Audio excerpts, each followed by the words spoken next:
Orang yang mengenal dirinya itu tidak bisa diganggu sama dunia luar. Mental health itu karena dirinya tidak disiplin terhadap akalnya dan eksistensinya. Intinya bahwa ini ciptaan akal, ini bebas ini. Ciptaan akal ini, kita dulu punya Majapahit, punya Blambangan, punya Kediri, kemudian Indonesia, it's okay kok. Kita hidup-hidup semua kok. Tapi kalau ciptaan Tuhan kan kita nggak bisa buat. Kita cuma bisa memanfaatkan maksimal apa yang diberikan kan gitu. Jadi kalau Gen Z kayak gini, perusahaannya dirubah dong. Mekanisme di dalamnya diubah yang untuk mengakomodasi generasi baru ini kan.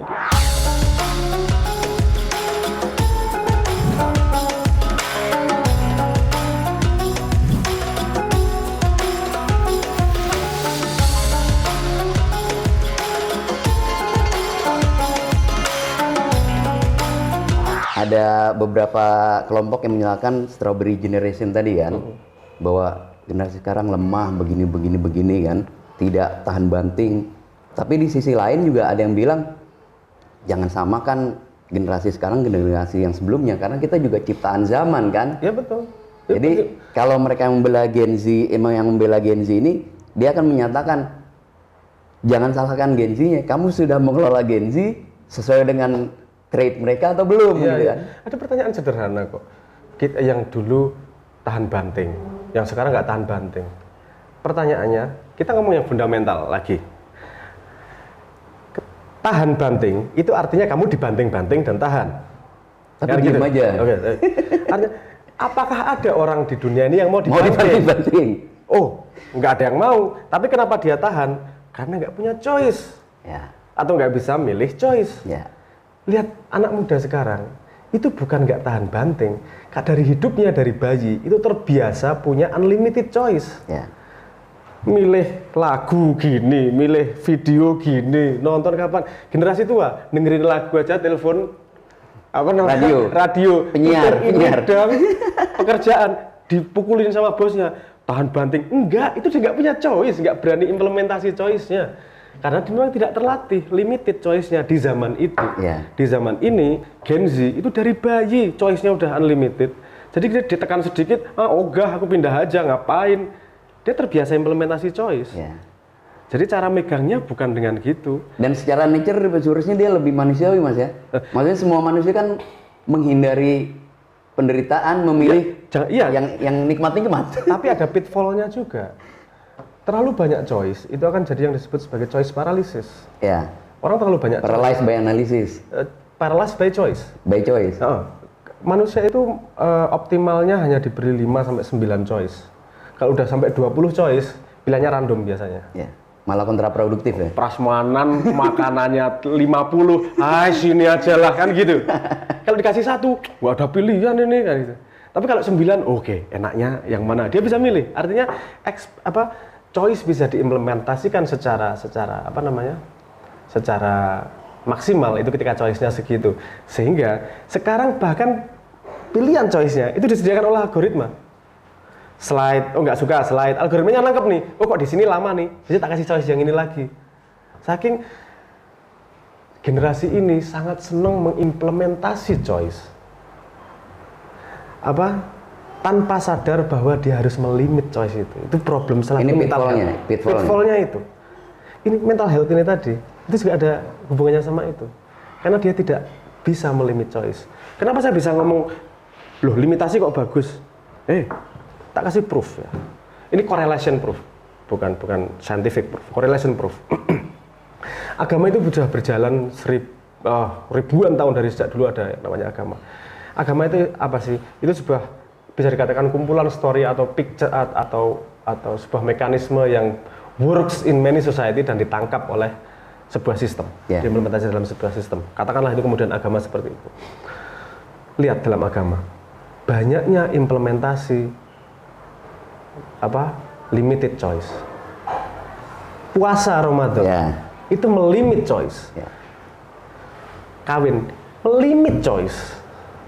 Sholat melimit choice. Kenapa kamu diwajibkan? Agar kamu tidak punya pilihan sebebas-bebasnya. Karena itu useful. Karena ketika kamu energimu tidak habis untuk memilih. Betul. Energimu bisa digunakan untuk menilai dirimu dan menganalisis pilihanmu kemarin. Untuk hal-hal yang lebih prioritas dan mendasar ya. Untuk mengenali diri. That's all. Ini belum keluar lagi. Ini perlu ke dalam dulu. Karena untuk mengenal dirinya. Man arafa nafsahu faqad arafa rabbahu. Siapa yang mengenal Tuhannya maka mengenal dirinya maka mengenal Tuhannya. Ini banyak yang membantah ya maksudnya karena ini keluar dari Ibnu Arabi kalau nggak salah. Dianggap bukan narasi formal dari Islam. Tapi menurut saya ini punya merit luar biasa. Punya value. Orang yang mengenal dirinya itu tidak bisa diganggu sama dunia luar. Mental health itu karena dirinya tidak disiplin terhadap akalnya dan eksistensinya. Dia eksistensinya disupport oleh external being. Contoh, posting like-nya sedikit stres. Kenapa? Karena eksistensinya disupport sama acknowledge dari orang lain. Dia harus melimit nih, harus understand dirinya. Aku adalah aku. Root-nya yang buat Tuhan, aku choose untuk melakukan ini dan menjadi ini. I don't care. Ini apa siapapun juga. Satu titik ekstrim itu kadang perlu agar untuk memastikan bahwa eksistensimu itu tidak disokong oleh artificial things. Ya.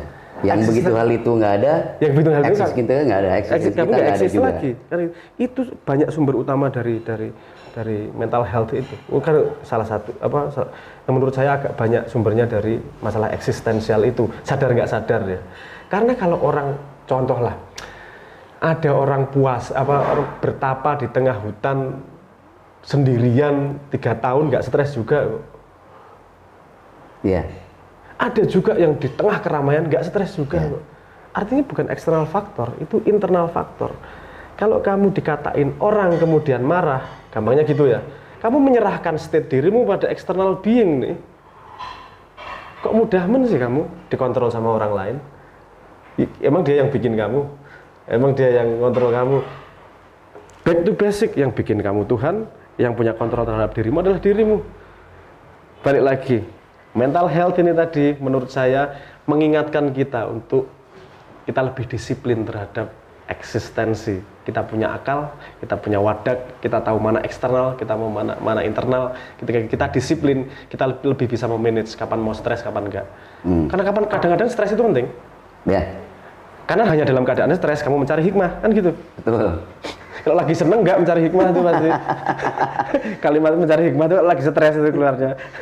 Nah yang terkait tadi Mas, ada mental model, ada tadi juga keluar dari Mas Abrang sebuah adagium yang populer ya di kalangan umat muslim, man arafa nafsahu faqad arafa rabbah gitu kan.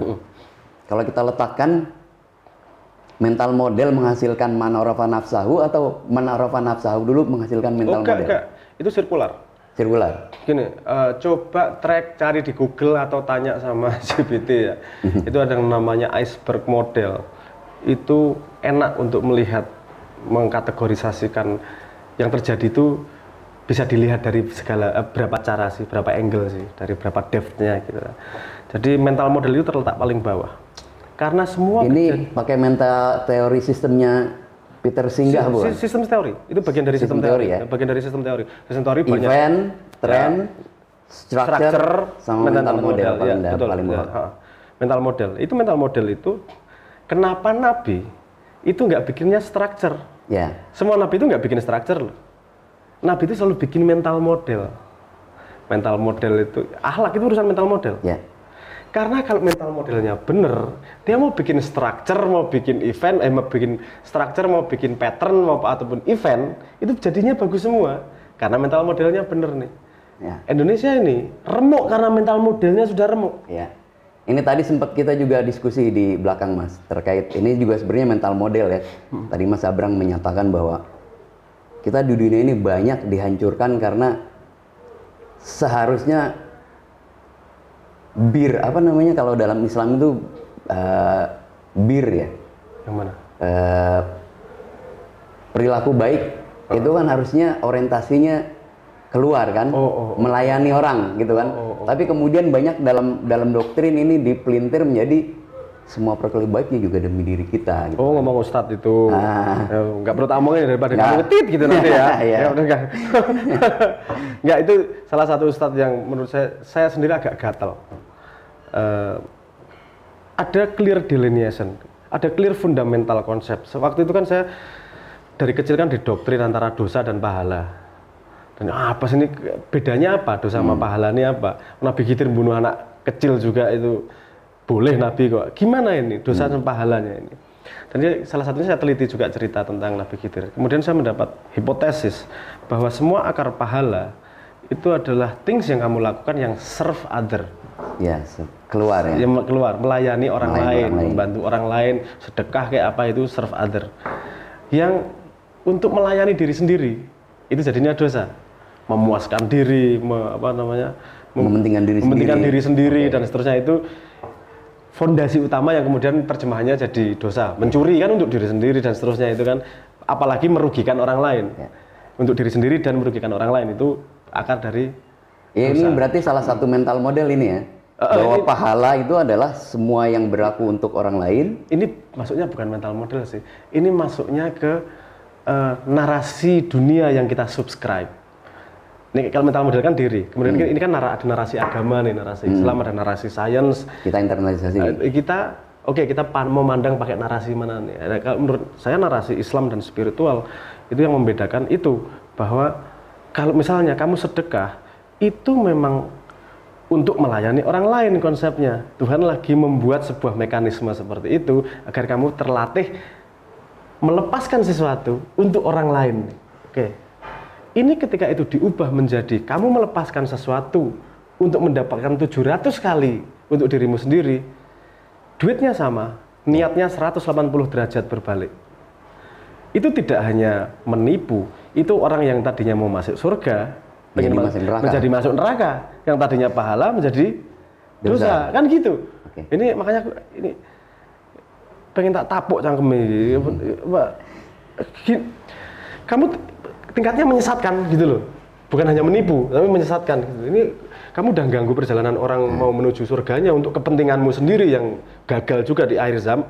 Tuhan nggak akan diem lah, alam ada proses sebab akibatnya yang akan berbalik, membuat itu terbalik lah dalam tanda petik gitulah. Artinya ya ini tadi obrolan-obrolan ringan bahwa betapa kalau kita cuman megang permukaan, agama doktrin itu nggak apa-apa menurut saya untuk anak kecil karena belum punya modal. Tapi kalau untuk udah gede, udah dewasa, sudah akil ya, dijak ngomong why, bukan what. Ya. Kalau ada tanya why, terus kenapa saya sholat? Udah loh, main manut aja. Kalau umur 5 tahun nggak masalah aku Mas Yan. 10 tahun oke, nggak masalah. Kalau udah dewasa, tanya ngapain, tanya udah pokoknya lakukan. Itu yang ngajari yang goblok. Menurut saya. Kenapa? Karena naturalnya dia pengen tahu dunia. Dia pengen tahu kenapa dia harus melakukan ini. What itu tidak selesai. Ada why, ada how, ada when, itu banyak iteratif komunikatif. Ada 6 jenis iteratif komunikasi yang memang jadi basic fondasi manusia untuk inquire, untuk mengetahui dunia lebih jauh. Dan perintah Tuhan kok untuk kita mengetahui Tuhan dan ciptaannya. Salah satunya itu, kenapa aku disuruh gini ya? Ketika nanya malah dibantah itu ya sedih aku. Ini orang pengen tahu lebih dalam kok. Efeknya nanti orang melakukan tiap hari, dia merasa itu benar, tidak tahu kenapa itu benar, menyalahkan yang tidak melakukan. Debatnya jadi debat gusir. Hiduplah Indonesia Raya. Gitu jadinya. Nah, ini tadi kita juga sudah menyinggung terkait AI, Mas. Nah, tadi seperti disampaikan juga kan, banyak orang ini tidak punya bukan tidak punya ya. Mental modelnya itu kalau pakai bahasa Mas Abraham, mental modelnya gimana nanti apa yang harus saya perbuat itu gimana Mas? Simple. Conceptually simple. Pertanyaannya mau melakukan atau tidak. Belajar aja dari sejarah. Oke, kita lihat pelajaran sejarah. Ada istilah canonicalization, dicanonical. Oke, kita lihat polanya nih. Kita ambil pelajaran bagaimana industri pedati itu dihapuskan oleh industri mobil dalam 20 tahun. Betul. Berapa ratus ribu orang dan bengkel dari pedati yang hilang ganti jadi mobil. Tapi masih berjalan. Apa yang terjadi pada transisi itu? Ada yang adaptasi, meningkatkan skillnya sehingga bisa masuk industri baru. Ada yang isinya komplain dan khawatir terus, kemudian ketinggalan juga. Easy choice-nya. Dengan AI masuk, banyak value yang dia bisa berikan kepada pemakainya. bosnya misalnya. Yang tadinya value itu hanya bisa disediakan oleh manusia. Tapi tidak semua value yang bisa diberikan manusia itu bisa digantikan AI. Artinya, naikin value-mu. Belajar lagi, nganalisis lagi. Pertanyaan berikutnya gini, kira-kira apa ya value yang tidak bisa disediakan AI? Inisiatif. AI nggak bisa loh inisiatif. Tanpa prompt nggak bisa kerja sendiri. Nggak bisa, tanpa di enter, ditanyain gitu. Dia suruh ngingetin, misalnya bisa dia ngingetin sendiri misalnya gitu. Tapi kan kita harus nyuruh. Dia ngingetin dong nanti kalau pas ini kan gitu. Anda belajar sendiri semua yang tersedia. Tapi kan kita kasih perintah. Tetap kita kasih inisiatif. AI nggak punya inisiatif sendiri. Dan ini kita lupakan. Orang kalau cari pekerja, itu cari yang mampu melakukan inisiatif. Kalau cuman melakukan apa yang disuruh, lama-lama diganti mesin, whatever. Udahlah semuanya. Oke, belajar berinisiatif. Jadi belajarnya gimana inisiatif sederhana. Dalam hidupmu, semua keputusanmu sadarilah bahwa itu keputusanmu. Deliberasi dalam hidup. Loh, emang itu penting deliberasi. Kita melakukan juga hanya melakukan kok. Tak kasih contoh lagi nih. Lihat nih dalam konsep Islam nih. Agama nih. Kalau kamu Islam ya, karena Indonesia Islam, tak tarik dari situ aja. Lihat apa yang dicontohkan. Sebelum kamu masuk Islam syahadat, apa itu deklarasi. Sebelum pipis kamu doa, apa itu deklarasi. Sebelum makan kamu apa doa. Sebelum sholat niat. Itu semua deklarasi kamu melakukan sesuatu. Artinya deliberate, sengaja, inisiatif melakukan sesuatu. Tanpa paksaan. Sama paksa. Kadang-kadang terpaksa. Nggak apa-apa. Kalau kamu sadar terpaksa dan mau melakukan, bukan urusan terpaksa. Mas, kalau punya anak harus ngasih makan, itu terpaksa bekerja. Aku punya ponakan, Mas. Kalau dikasih makan, kenapa sih kita harus makan mulu? Kadang-kadang terpaksa itu nggak apa-apa karena kita sedang menanggung tanggung jawab. Kalau kasih anak kecil lah. Kalau disuruh kasih pilihan mau kerja atau mau main atau mau belajar, ya mesti mau main, dipaksa karena itu penting untuk masa depannya. Kalau orang dewasa biasanya udah megang tanggung jawab. Oke, aku mau punya istri, punya anak nih. Berarti tanggung jawabnya adalah ngidupin nih. Waktunya dihabiskan untuk bekerja. Kalau kasih pilihan, yuk mau kalau bisa nggak kerja duitnya banyak kan gitu, Mam. Tapi kan mekanisme dunia membuatmu harus terpaksa melakukan itu karena tanggung jawab. Tapi kalau orang sudah mindsetnya aku melakukan tanggung jawab, pekerjaannya jadi enteng. Karena ada value dalam dirinya ketika melakukan. Tidak bukan lagi keterpaksaan yang kosong. Oke, balik ke itu tadi. Belajarnya sederhana kok. Coba di track setiap hari. Kamu inisiatifnya melakukan sesuatu itu berapa persen inisiatif, berapa persen otomatis? Kita. Kalau menurut Daniel Kahneman kita lebih banyak otomatisnya. 95% kalau ngomong Daniel Kahneman. Sistem satunya 95% itu otomatis. Islam itu ngajarin kita setiap ngapa-ngapain ada doanya. Itu cuma mau ningkatin, nurunin dari 95% itu loh. Paling tidak kita punya niat, walaupun itu motifnya terpaksa atau apa, paling nggak kita paham. Punya niat. Karena gini, ketika sudah dideklarasikan niatnya, susah loh bikin niat korupsi. Saya berniat korupsi karena Allah, nggak enak ya, masuk karena Allah. Saya berniat korupsi karena orang susah tua. Banget. Nggak bisa juga.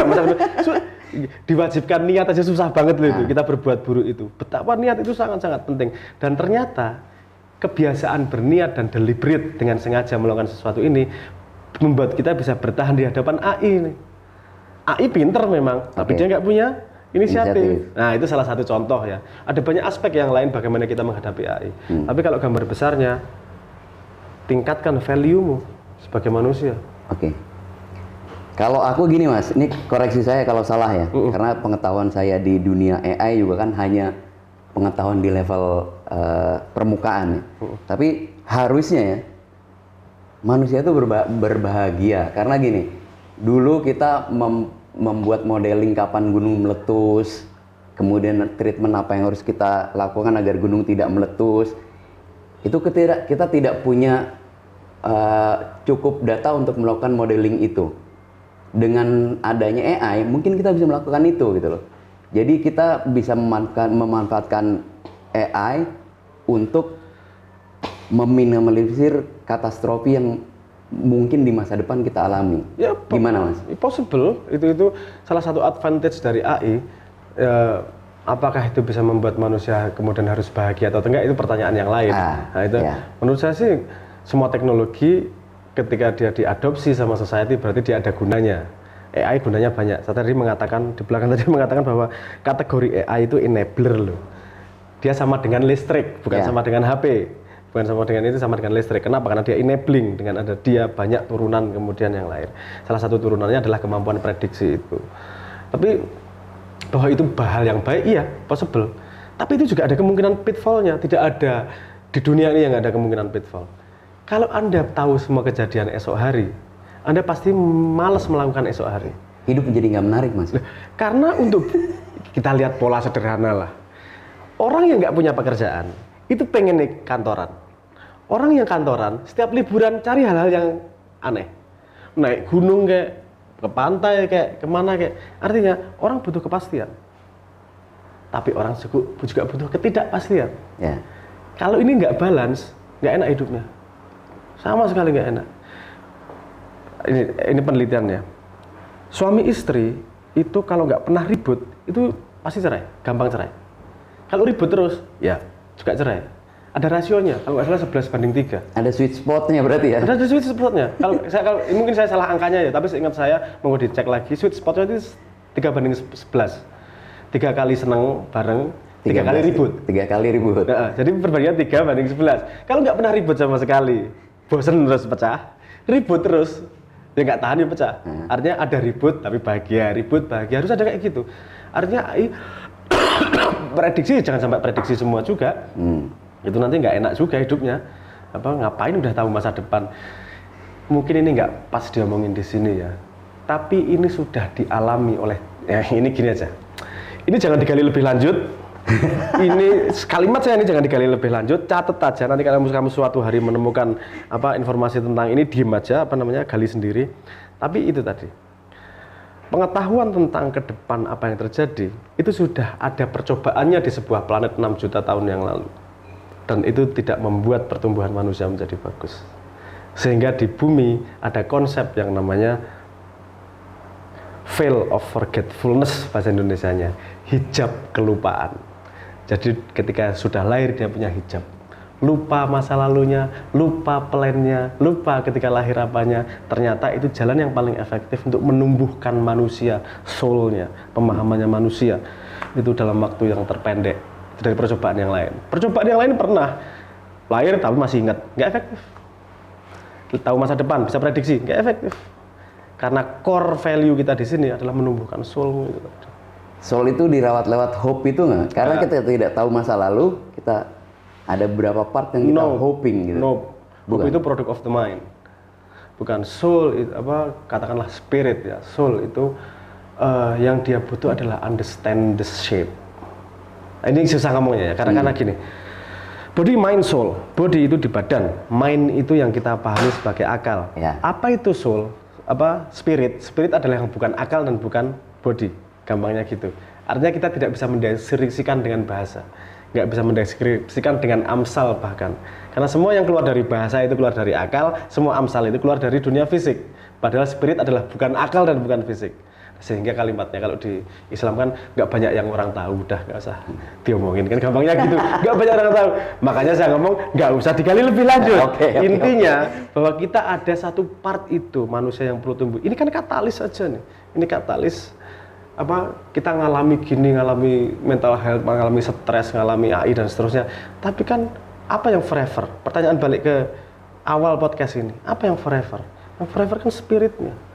Spiritnya hidup sebentar untuk experience something, untuk agar dia paham satu shape tertentu dari dirinya, untuk kemudian kembali ke ke karung berasnya.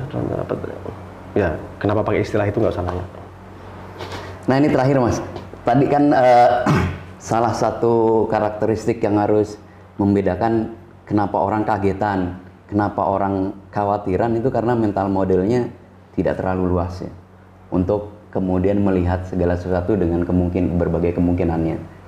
Ada nggak tips? Ada. Yang bentuknya seperti algoritma untuk mengembangkan mental model dari Mas Abrang? Mudah kok, mudah. Itu nggak. Orang Jawa kan ada kan kalimat ojo gumunan. Ojo gumunan. Ya kan ada peribahasa gitu. Jangan bahasa Indonesianya apa ya? Jangan gampang heran. Jangan Ya, gampang heran. heran. Jangan gampang heran. Kalau peribahasanya gitu. Ini diterjemahkan jadi nggak peduli sama apa-apa. Itu menurut saya bodoh. Kok nggak peduli sama apa? Itu heran, itu indikator bahwa kamu tidak tahu tentang hal itu. Jangan heran, itu artinya tahulah semua hal sehingga tidak ada lagi yang mengherankanmu gitu. Bukan terus nggak peduli apa-apa gitu loh. Itu arahnya salah itu yang terjemahkan. Artinya di tengah jalan kamu heran, berarti kesempatanmu untuk tumbuh. Heran itu menyenangkan loh. Heran, kaget itu ada menyenangkannya. Kalau nggak kado nggak populer lah. Kado itu kan baru, itu populer kenapa? Karena kita tidak tahu. Ya, itu nggak bagian dari mental model. Gimana gedein mental model? Oke. Kejadian di muka bumi, walaupun bentuknya berbeda-beda, itu tapi polanya itu bisa Dilihat.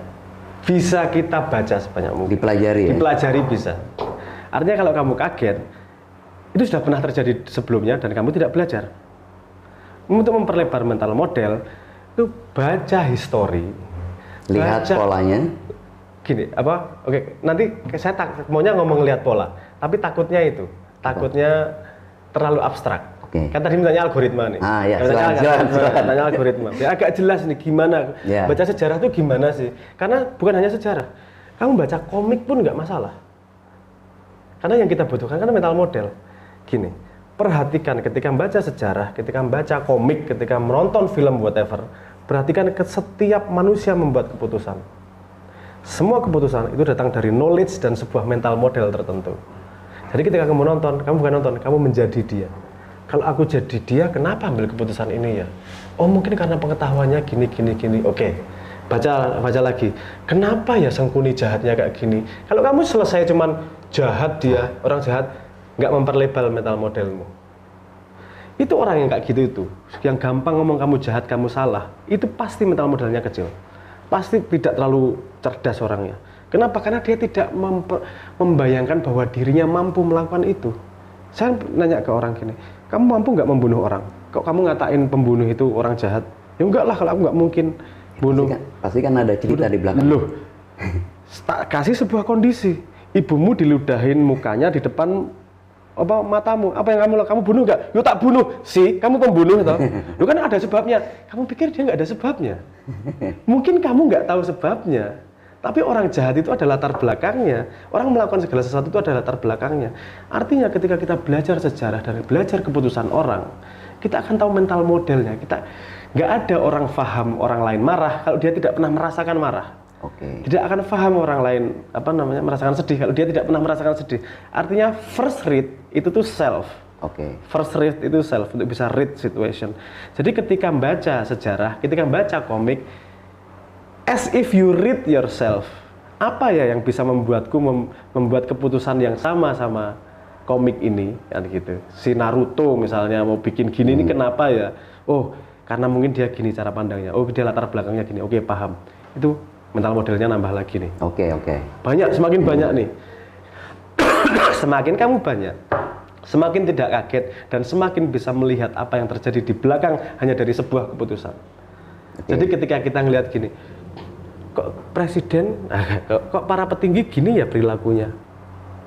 Oh, belakangnya kemungkinan A, B, C, dah, nggak banyak-banyak. Kita lihat faktor berikutnya, oh ini menuju ke arah A, ini menuju ke arah B, oh C nggak mungkin berarti. Oh B itu ada di belakangnya, oke dia kayak gini.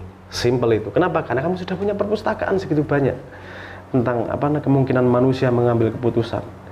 Itu ada kaitannya nggak kemampuan untuk membangun mental model itu dengan kemampuan untuk membangun empati? Gini, ya. Bentar. Saya hubungkan dulu. Ini tadi, ini kan pilihan terhadap mental model. Oke. Cerita-cerita orang mengambil keputusan yang berbeda. Setelah itu kamu ambil yang sesuai dengan dirimu, jadi mental modelmu. Kita kurasi dulu ya. Kita kurasi lah, iya dong. Itu mental model kita yang ini kan diri kita nih. Ya. Jadi dibentuknya deliberate, sengaja. Karena mayoritas bentuknya nggak sengaja. Padahal kalau kamu tidak punya kemampuan bentuk sendiri, ikutilah agama. Karena agama itu membentuk mental model yang tepat tanpa kamu harus menjadi pandai. Kan kamu harus riset segitu panjang. Itu konsepnya agama itu. Ini disini ustadz ya debat aku masalah. Gue serasah mikir panjang-panjang, ikut ini gitu ya. Nanti ketika ikut ini, itu kan dia melakukan ini terbangun nih sedikit nih bawah sadar. Aduh ini aku kalau ngomong bakal 2 jam ini. Ini ada bawah sadarnya ini. Terus kemudian kan lama-lama dia interaksi dan bertanya. Jadi saya pakai analogi sederhana. Mental model orang itu seperti dia membangun rumah. Ketika dia kecil, itu dia membangun dari kayu yang lewat di sungai. Dibangun, ambil bikin rumah. Untuk bisa ditinggali. Apakah rumahnya bagus? Busuk. Karena hanya kayu yang lewat. Tapi ketika dia sudah punya rumah, saya nyebutnya itu sebagai rumah pemahaman. Dia bisa ngelihat nih, oh pintuku buruk. Cari pintu lagi, tak belanja cari lagi pintu ya. yang bagus lah, tak ganti. Okay. Artinya seumur hidup itu man arafa nafsahu, menemukan dirinya. Jadi rumah pemahamannya semakin bagus, rumahnya jadi semakin yang dia pengen ciptakan. Ini tadi kan belajar, ini tadi kan ngumpulin kayu, ngumpulin semen untuk bikin rumahnya dia sendiri. Gitu loh. Itu yang sangat diperlukan oleh kita, kesadaran kita dan kontrol kita. Kalau ini sudah rumahmu bener-bener punyamu sendiri, nggak akan ada dari luar yang bisa mengganggumu. Coba bikin penelitian yang ahli-ahli agama atau yang ahli-ahli sejarah. Orang yang tingkatnya tinggi, yang dianggap tinggi dalam dalam agama misalnya, spiritualnya tinggi, cobaannya pasti bukan dari lingkungannya. Cobaannya dari orang terdekatnya. Tingkat cobaan, dia sudah tidak bisa diganggu dunia. Kalau kamu masih bisa diganggu dunia, tingkatmu masih rendah. Kemudian nggak bisa diganggu dunia, nanti tetangga yang mengganggu. Habis itu keluarga sendiri. Udah nggak bisa diganggu, bisa anakmu sendiri, bisa istrimu sendiri. Itu semakin dekat itu. Ya mohon maaf lah. Ya nggak enak aku ngomong, nanti ada yang nggak suka. Teliti sendiri. Pasti semakin tinggi makomnya, cobaannya semakin dekat ke dia, yang bisa ganggu dia. Kenapa? Karena dunia sudah nggak bisa mengganggunya. Artinya kalau Twitter trending topik di Twitter itu bisa mengganggumu, ya Allah ya Rabbi, bikin nggak bisa tidur. Itu produk jempol sambil beol itu bisa mengganggu hidupmu, nggak bisa tidur. Itu betapa lemah hidupmu. Apalagi kalau yang tahu mekanismenya Twitter trending itu bisa digerakkan dengan sekumpulan orang nge-tweet dalam waktu yang bersamaan. Oh iya. Diorkestrasi. Ini ada fakta yang menarik lagi. Kalau kamu tahu kayak gitu, dan itu ternyata efektif untuk mengganggu orang lain, yang diganggu siapa? Kan para pejabat nih. Iya. Ini kan tingkat viral itu lebih tinggi daripada undang-undang. Begitu viral direspon.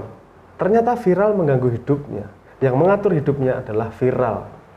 Ingat tadi kalimat saya makom tadi itu. Yang mengganggu hidupnya adalah viral. Ya, jadi hidupnya dia tergantung pada acknowledge-nya orang lain, bukan tergantung pada value dalam dirinya. Dan itu jadi pemimpin. Mau jadi negara apa? Yang jadi pemimpin itu makomnya mesti tinggi. Ya bukan nggak mesti sih, ya cuma ada konsekuensinya aja. Jangan kaget kalau negara kita kemudian nanti setengah mati ya, karena yang berapa puluh tahun udah mayoritas di keputusannya diatur oleh orang-orang yang, saya nggak ngomong buruk, orang yang mudah dibelokkan, bukan mudah, yang ada harganya untuk dibelokkan gitu. ada kuantifikasi harganya untuk dibelokkan, itu kan ya gimana ya udah. Saya mencoba sopan setengah mati nggak ngerokok ini soalnya. terus lanjut. Enggak santai lanjut. Enggak, itu tapi menarik Mas.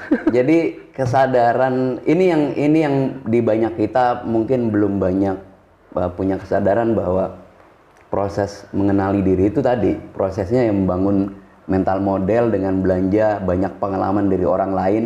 Belanjanya nggak cuma kasusnya, tapi juga apa yang melatari belakang kasus. Iya betul, itu kan? Ya, mensimulasi dirinya. Mensimulasi dirinya. Jangan lupa bahwa mental model itu harus dirubah terus.